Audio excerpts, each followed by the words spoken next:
என் அன்பார்ந்தவர்களே, போன வாரம் ஒரு பள்ளிக்கூடத்துக்கு போயிருந்தேன்.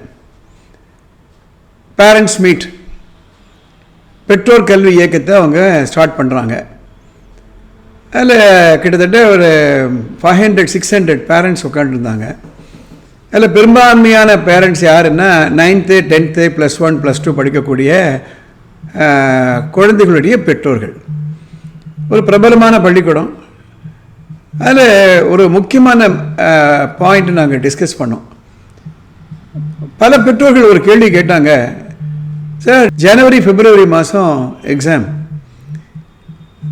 இந்த பள்ளிக்கூடத்தில் என்ன ஒரு முக்கியமான ஒரு பரிமாணம் அப்படின்னா எக்ஸ்ட்ரா கரிக்குலர் ஆக்டிவிட்டீஸுக்கு ரொம்ப முக்கியத்துவம் கொடுப்பாங்க. இப்போது கடைசியில் ஒரு 2 மாதங்கள் இருக்கும் பொழுது இந்த குழந்தைகளுக்கு நிறைய ஹோம்ஒர்க்லாம் கொடுக்குறாங்க, டெஸ்டெல்லாம் வைக்கிறாங்க. எங்களுக்கு என்ன தோணுச்சு அப்படின்னா, இந்த 10th and +2 போர்டு எக்ஸாம் எழுதக்கூடிய குழந்தைகளுக்கு மாத்திரம் விலக்கு கொடுத்துடலாமே, த்ரூ அவுட் த இயர் அவங்கள இந்த போட்டியில் கலந்துக்குவான்னு சொல்லியிருக்கலாமே. அப்படி சொல்லியிருந்தாங்களன்னா இப்போது நிறைய டைம் கிடச்சிருக்குமா இல்லையா அப்படின்னு ஒரு பெற்றோர் எழுந்து சொல்கிறார். அவருடைய எதிர்பார்ப்பு என்னென்னா, போர்டு எக்ஸாம்னு வந்தாச்சுன்னா அந்த குழந்தைகளை நம்ம ரொம்ப டிஸ்டர்ப் பண்ணக்கூடாது, படின்னு சொல்லிகிட்டே இருக்கணும். இந்த இடத்துல ஒரு முக்கியமான கருத்தை நான் பதிவு செய்த அவர்களுக்கு, இது உங்களுக்கும் பயனுள்ளதாக இருக்குன்றதுக்காக இந்த பதிவை நான் செய்கிறேன். பாருங்கள், 10th எக்ஸாம் போர்டு எக்ஸாம் முடிஞ்சு போச்சு. அந்த மார்க் வச்சுக்கிட்டு நம்ம +1 நம்ம கேட்ட குரூப் கிடைக்கும், அது ஒன்று தான்.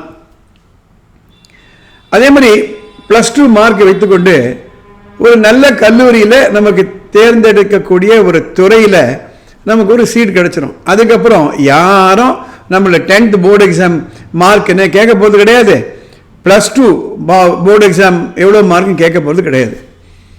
அதுக்கப்புறம் டிகிரி, அந்த கான்வெகேஷன்லாம் ஆகி வேலையில் போய் சேர்ந்துடுறாங்க. அப்படின்னா அதுக்கப்புறம் அவங்கள எதை வச்சு சப்ஜெக்ட் டெஸ்ட் பண்ணுவாங்கன்னா, ஜென்ரல் நாலேஜு, காம்படிட்டிவாக அவங்களால இருக்க முடியுதா, போட்டியிடக்கூடிய தன்மை இருக்கிறதா, வித்தியாசமான அவங்களால சிந்திக்க முடியுதா, அவங்க பர்சனாலிட்டி எப்படி இருக்குது, அவர் பேசக்கூடிய தன்மை எப்படி இருக்குது, ஒரு கருத்துக்களை சொல்லும்பொழுது ரொம்ப தெளிவாக புரியும்படியாக சொல்கிறாங்களா, இதெல்லாம் வச்சு தான் அவங்கள டெஸ்ட் பண்ணுவாங்க.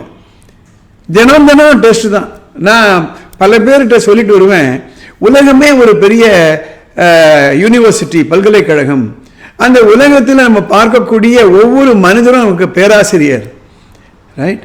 அவங்க சொல்லிக் கொடுக்க பாடங்கள் தான் நமக்கு அல்டிமேட்லி வரப்போகுது. ஆனால் பள்ளிக்கூடத்துலேயும் கல்லூரிலையும் இல்லாத ஒன்று அங்கே என்ன வித்தியாசம் என்னன்னா, பள்ளிக்கூடங்கள்லையும் கல்லூரிகளையும் பாடம் சொல்லி கொடுத்தா நம்ம டெஸ்ட் வைப்பாங்க, அப்புறம் தான் நம்ம பாடத்தை புரிஞ்சுப்போம். ஆனால் இங்கே முதல்ல டெஸ்ட் வச்சுட்டு தான் நமக்கு பாடத்தையே புரிஞ்சுப்போம் நம்ம. அதுதான் வித்தியாசம்.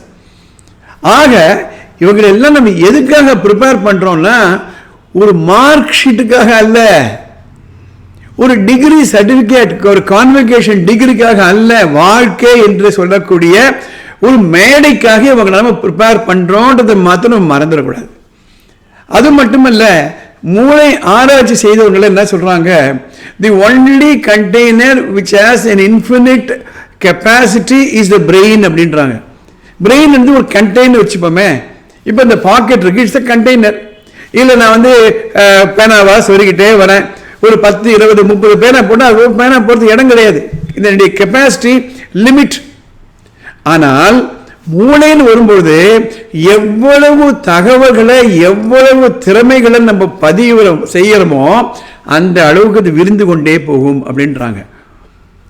ஓகே, நான் அவர்கள்ட்ட ஒரு முக்கியமான ஒரு மெட்டஃபரை சொன்னேன். இப்போது வெளிநாடுகளுக்கு போனோன்னா நமக்கு ஒரு விசா தேவை, அதுக்கு முன்னாடி நமக்கு ஒரு பாஸ்போர்ட் தேவை. இந்த பாஸ்போர்ட் என்பது நம்ம நாட்டில் நம்ம அரசாங்கம் ஒரு இந்திய குடிமகனுக்கு இருக்கக்கூடிய உரிமை காரணமாக கொடுக்கப்படுவது தான் பாஸ்போர்ட். அதே மாதிரி Singapore, Malaysia, England, America, Canada, Australia, அந்தந்த நாடுகளில் அந்த ஊரில் இருக்கக்கூடிய சிட்டிசன்ஸுக்கு பாஸ்போர்ட் கொடுக்குறாங்க. பாஸ்போர்ட் கொடுத்ததுனாலேயே நம்ம வெளிநாடுகளுக்கு போக முடியாது. இப்போ அமெரிக்காவுக்கு போகணும்னா பாஸ்போர்ட் வச்சுன்னு டிக்கெட் வாங்கிட முடியாது. விசான்னு ஒன்று இருக்கிறது. அந்த விசா யார் கொடுப்பானா அந்த நாட்டில் இருக்கவங்க கொடுப்பாங்க, அந்த நாட்டு அரசாங்கம் கொடுப்போம். அது இருந்தால் தான் நம்ம வெளிநாட்டுக்கு போக முடியும். அப்போ இதோட எதை நான் கம்பேர் பண்றேன் அப்படின்னா, நம்முடைய 10th போர்டு எக்ஸாமோ +2 போர்டு எக்ஸாமோ நம்முடைய டிகிரி கான்வெகேஷன் சர்டிபிகேட்டும் பாஸ்போர்ட் போன்றது. அதை வைத்துக்கொண்டு நம்மளால ஒன்றும் பண்ண முடியாது. ஆனால் நம்முடைய பர்சனாலிட்டி டெவலப்மெண்ட், நம்ம நடந்து கொள்ளக்கூடிய விதம், அதுதான் விசா. அது இருந்தால் தான் நம்ம உலகம் என்ற ஒரு அகண்ட ஒரு இடத்துல நம்மளால சாதிக்க முடியும். ஆக இந்த ஒரு நோட்ல 2 பக்கமும் பிரிண்ட் பண்ற மாதிரி, ஒரு பக்கம் படிப்பு அறிவு கூர்மை, மற்ற பக்கம் பர்சனாலிட்டி டெவலப்மெண்ட், இது 2ம் இருந்தால்தான் முடியும். எனவே பெற்றோர்களே, இந்த வீடியோ பார்த்த உடனே கடந்த 6 மாதங்களாக உங்க குழந்தை எத்தனை போட்டிகள்ல கலந்துக்கிட்டாங்க, எத்தனை போட்டிகள்ல உள்ள நம்ம ஸ்கூலுக்குள்ள நடத்தினாங்க, வெளியில நடத்தினாங்கன்னு பாருங்க. கலந்துக்க சொல்லுங்க. பல பத்திரிகைகள், உதாரணத்துக்கு தினமலர் எடுத்துக்கோங்க, டைம்ஸ் ஆஃப் இந்தியா எடுத்துக்கோங்க, இவங்க எல்லாருமே தினத்தந்தி எடுத்துக்கோங்க, எந்த ஒரு பத்திரிகை, வார பத்திரிகை எடுத்துக்கோங்க, அவங்க எல்லாம் கூட போட்டிகள்லாம் அனௌன்ஸ் பண்ணிக்கிட்டே இருப்பாங்க. நம்ம ஒவ்வொரு பள்ளிக்கூடத்திலையும் இந்த பத்திரிகையும் வந்துட்டே இருக்கும். அதுல நிறைய போட்டிகள்லாம் வைப்பாங்க, அதுல போய் கலந்து கொள்ள சொல்லுங்க. அது மாதிரி போட்டி வைக்கிறதுக்கு நம்ம பள்ளிக்கூடங்கள்ல வசதி இல்லாம இருக்கலாம், ஆட்கள் இல்லாம இருக்கலாம், அவங்க நடத்தக்கூடிய போட்டியில போய் சேர்ந்துக்க சொல்லுங்க. இதெல்லாம் சேர்ந்துட்டீங்களா உலகம் என்ற ஒரு மேடையில உங்க குழந்தைகளால சாதிக்க முடியும். அவங்களுடைய கனவிற்கு வானமே எல்லை. அடுத்த எபிசோட்ல பார்ப்போம்.